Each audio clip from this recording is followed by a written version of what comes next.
An unlikely match, the disaster profile. If anyone had bet that Carolina and Marcos would end up together, they would have lost money.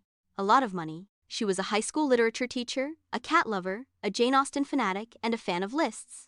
Everything was organized, her books by color and genre, her Mondays by horror level. She never left the house without her pink thermosor checking 3 times if she turned off the gas. Marcos, on the other hand, was a charming mess. A freelance graphic designer, cold coffee lover, owner of half-dead houseplants, and a motorcycle that sounded like it was laughing. He was the kind of guy who was late even to Zoom meetings. Tired of love and awkward dates, they both turned to a dating app, though for very different reasons.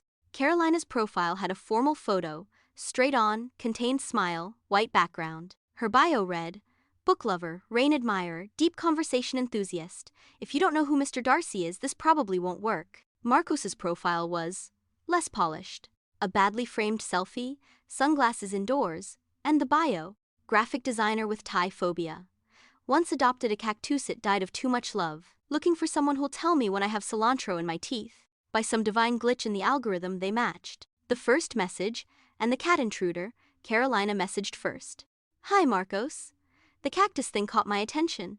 Was that sarcasm or an actual gardening problem? Marcos, at that exact moment looking for a missing sock, the other one was in the microwave, don't ask, replied, both. The cactus was named Pedro and he died of overwatering. I never knew whether to cry or congratulate myself on my dedication. Carolina laughed. For the first time in a while, a message from a dating app didn't make her roll her eyes. They talked for hours. Books, he'd only read one, Harry Potter and the Prisoner of Azkaban. Music, she loved jazz, he liked sad reggaeton. Pets, she had a cat named Sir Whiskers, he had a zombie plant in the kitchen. And odd habits. 6 days later, they agreed to meet. The Wobbly Chair Cafe. The chosen place, a hidden cafe with unstable chairs, hanging lights, and desserts named things like lemon sadness and chocolate ecstasy. Carolina arrived early. Marcos arrived 11 minutes late, with a flower plucked from a public garden and an elaborate excuse involving a city raccoon that blocked his building's exit. She didn't believe him but laughed anyway.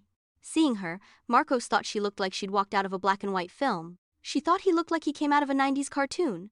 They ordered coffee, his an espresso, hers a cinnamon cappuccino. All was well until the waiter tripped and the cappuccino spilled into Carolina's purse. Inside was her sacred pink thermos. She yelped like someone had spilled coffee on the Mona Lisa. Marcos, panicking, used his scarf to clean the purse like it was a priceless artifact. The waiter, apologetic, offered free cake. Well, Marcos said, we've broken the ice. Shall we try the sadness lemon? Lemon sadness, Carolina corrected, dabbing at her thermos. Perfect. Sounds like my teenage years. She laughed again. The coffee was still hot, her purse smelled like cinnamon, and something unlikely was definitely brewing. A walk, 2 truths, and a lie. After dessert, they wandered around aimlessly. Marcos suggested playing 2 truths and a lie. I was in a deodorant commercial, I know all the Teletubbies' names, and someone once mistook me for a famous actor in a grocery store. Which is the lie? The Teletubbies. Really? I'd have picked the commercial one. Long story. I was the guy sweating while chasing a bus. Carolina's turn.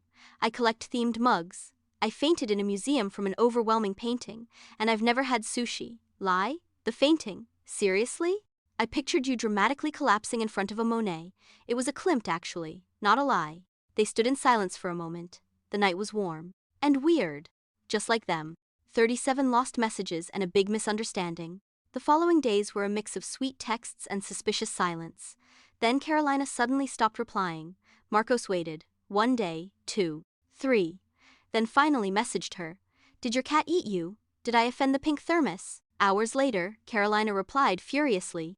You left me on read for 37 messages. Marcos was baffled. He checked. Nothing. Not a single text. Not even an emoji. Turns out Carolina had been messaging a Marcos L, who was not his Marcos.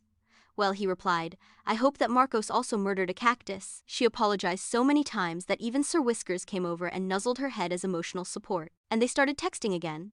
A dinner, a fire, and a confession. For their 3rd date, Carolina invited Marcos over for a home-cooked meal. Bold move. He arrived with a bottle of wine that smelled questionable and a box of already opened chocolates. I tried one. For safety, he said. Carolina made pasta. Forgot to turn off the oven. The smoke alarm screamed like the world was ending. Sir Whiskers bolted. Marcos offered to air the place out and fell off the stool. An hour later, they were eating pizza on the kitchen floor while Sir Whiskers cautiously returned. I don't know why you keep seeing me, Carolina said, covered in flour and tomato sauce. Because no one's ever made me laugh this hard, Marcos replied. And because I think I really like you, she went silent. What if we're just weirdly compatible in chaos? Then we're the perfect mess. And they kissed, nose still powdered in flour, with the cat as witness. Epilogue. Of dead cacti and pink thermoses. A year later, they moved in together. Sir Whiskers tolerated Marcos. Occasionally, the zombie plant miraculously revived, nobody knew how, and Pedro III's new cactus lived a long, dry, and peaceful life. Carolina kept making lists, Marcos kept losing socks. But now she helped him find the other one and he made her coffee without spilling it. They never fully understood how it happened, but between a pink thermos, a Teletubby lie, and a grumpy cat, they had found love in the funniest, most unexpected way. The end.